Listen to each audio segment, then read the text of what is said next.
ऐसे ही हमारे बीच में आपके आंगन की तुलसी, आपके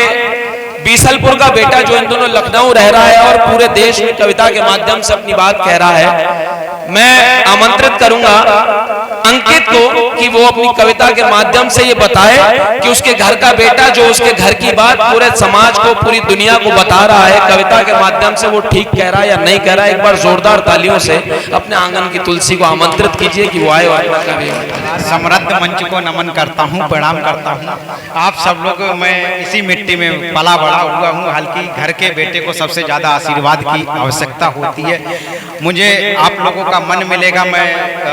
तो अच्छा सुनाने की कोशिश करूंगा। चार पंक्तियों से जुड़ना चाहता हूं। यहाँ मैंने देखा है कि भारत में बेरोजगारी पहुंच गई। मैं चार पंक्तियों से आप तक जुड़ता हूं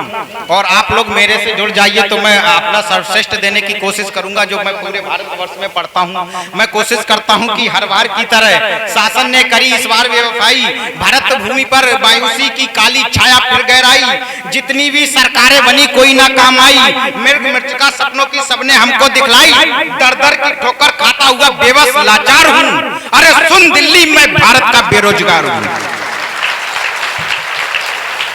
अरे सुन दिल्ली मैं भारत का बेरोजगार हूँ, है कौन सी नौकरी जिसका पेपर नहीं हमने दिया,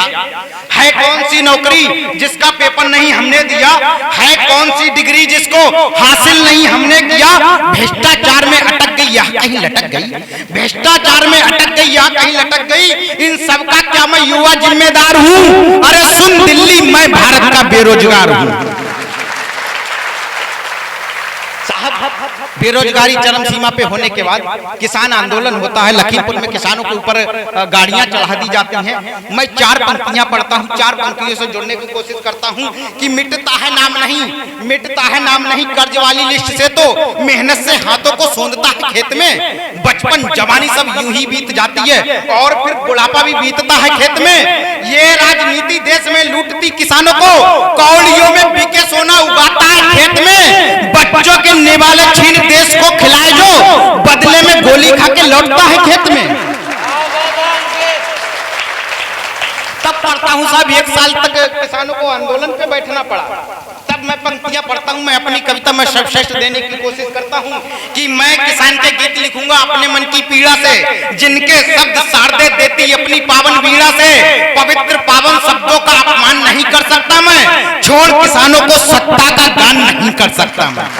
छोड़ किसानों को सत्ता का गान नहीं कर सकता मैं, छोड़ किसानों को सत्ता का गान नहीं कर सकता मैं, मेरी कलम नहीं झुक सकती ये राजाओं के बंधन में, ये सदा इतिहास गढ़ेगी झोपड़ियों के कंदन में,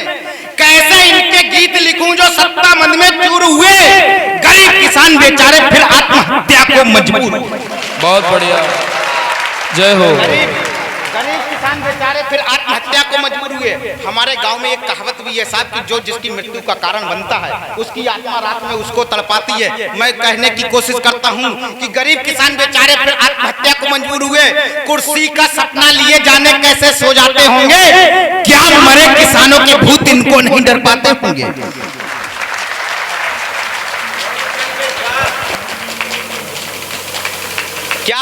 क्या मरे किसानों के भूत इनको नहीं डर पाते होंगे, मेरी कलम कह रही है कैसे तुमने सरकार लिखी। साहब बहुत गुण गाए थे, इतनी फूल मालाएं पड़ी हुई थी कि टीवी चैनलों पे तस्वीर नहीं दिखाई दे रही थी कि मोदी जी शपथ ले रहे थे या कोई और ले रहा है। मैं वहां से शुरू करता हूं कि साहब हमने फिर से राम राज जाने के सपने देखे थे, राज तिलक में भर भर कर फूलों के बंडल फेंके थे, सुबह होते ही रामराज्य वाला सपना चला गया, फिर किसानों का राम सत्ता के रावण से चला गया, फिर किसानों का राम सत्ता के रावण से चला गया, फिर किसानों का राम सत्ता के रावण से चला गया। सड़क से लेकर संसद तक जब तक इतनी लंबी दूरी है, सरकार पर लिखना पढ़ना मेरा बहुत जरूरी है। अरे ये तो केवल राम राज्य के सपने देने वाले हैं, अरे ये तो केवल राम राज्य के सपने देने वाले हैं, इनके राज्य की सीता माँ के पैरों में भी छाले हैं। और साहब इसी क्रम में जोड़ता हूं कि डीजल 70 पार हुआ, डीजल 70 पार हुआ, हम मोदी मोदी चिल्लाते रहे,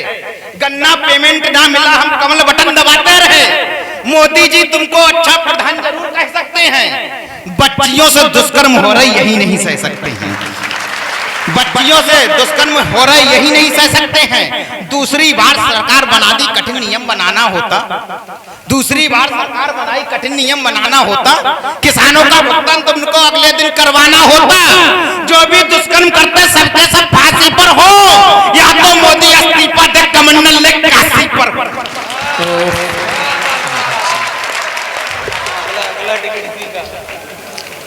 और सब मैं थोड़ा क्रम जोड़ता हूं। तो इस विधानसभा से लड़ने का मूड तो नहीं बना रहा? मैं थोड़ा क्रम जोड़ता हूं, मैं कोशिश करता हूं कि इस देश को कुछ शहीदों ने कुर्बानियां दी, इस देश को आज हम आज़ादी का जश्न मना रहे हैं। तो मैं अब थोड़ा भाष से शुरू करता हूं। मैं एक थे हमारे चंद्रशेखर आजाद जी, स्वागत मैं करता हूं कि चंद जयचंद के छलछंद ने काम किया, चंद जयचंद के छलछंद ने काम किया, बोला आज अल्फ्रेड में पाएंगे आजाद को, चंद सैनिक के कह करके चल दिए, जीवित पकड़ कर लाएंगे आजाद को, चंद सैनिक के कह करके चल दिए, जीवित पकड़ कर लाएंगे आजाद को, जब तक रहेंगी गोलियां मेरी पिस्टल में, महाकाल देख लौट जाएंगे आजाद को, सारी धरा काल खोल सुने और समझ ले, जीवित पकड़ नहीं पाएंगे आजाद। बहुत अच्छे, बहुत अच्छे। जीवित पकड़ नहीं पाएंगे आजाद को। युद्ध वीर अवरोधी सारे दुर्ग तोड़कर धरा पर बार बार अवतार लेते हैं,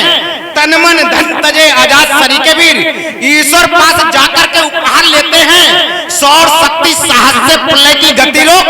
दुश्मनों से घिरने पर हुंकार लेते हैं, गुलामी की जंजीर से आजादी की नींद भली, आजाद कनपटी पे गोली मार लेते हैं। तो मैं थोड़ा सा वार्तालाप रखता हूँ, महाभारत की किताबों में आपको कहीं नहीं मिलेगा, लेकिन मैंने एक परिकल्पना की है, उस समय को वर्तमान समय से जोड़ा है। आज भी बेटियों से बच्चियों से बहुत रेप हो रहे हैं, बहुत उनके साथ छेड़खानियां हो रही। मैं एक बात रखता हूँ कि उस समय द्रौपदी ने क्या भीमसेन से कहा होगा और महाभारत किस बात पे हुआ। मैं ये बात रखता हूँ कि भीमसेन मैं तुमसे युद्ध से पहले मिलने आई हूँ, अपने क्रोध की ज्वाला तुमसे मिलवाने लाई हूँ, मुझे देख तुम जाने ना जाने किस भ्रम में गुम हो, मैं नारी हूँ जिसके अपमान के साक्षी तुम हो, है भरोसा मुझे न्याय दिलाएगा वही पुरुष लड़के, मेरे चीर हरण पर पहला योद्धा जो क्रोध से बढ़ के, महाबली मेरे अपमान का बदला तुम ले लेना, दुशासन की रक्तधार से एक खुले केस दो देना, बोले भीम पांचाली बाप नहीं तुम्हारे अपमान की, ये आन पड़ी है विश्व में स्त्रियों के सम्मान की, जब जब कोई दुशासन, जब जब कोई दुशासन, जब जब कोई दुशासन नारी को हाथ लगाएगा, तब तब ये भीम अपनी अटल प्रतिज्ञा दोहराएगा, तब तब ये भीम अपनी अटल प्रतिज्ञा दोहराएगा। लहरा दी तब गदा भीम ने आसमान थर्राया, कुरकुल दुशासन मौत निकट देख घबराया, ललकारा आप पापी देखता हूँ कितनी ताकत है, नारी का अपमान सहन नहीं करेगा ये भारत है, नारी का अपमान सहन नहीं करेगा ये भारत है। भीमसेन ने फिर दुशासन युद्ध भूमि में पछाड़ दिया, पांचाली का केस पकड़ने वाला हाथ उखाड़ दिया, जैसे घसीटा द्रौपदी को वैसे उसको घसीटा है, भीमसेन ने अन्य साचर जम करके पीटा है, महाबली गदाधर बाहुबली बन बैठा भीषण घाती, तब पे चीर दी उसने कुरकुल के दीपक की छाती, क्रोध में बोध भूल गए और जम करके नृत्य हुआ, तब जाकर दुशासन रक्त से द्रौपदी का केस।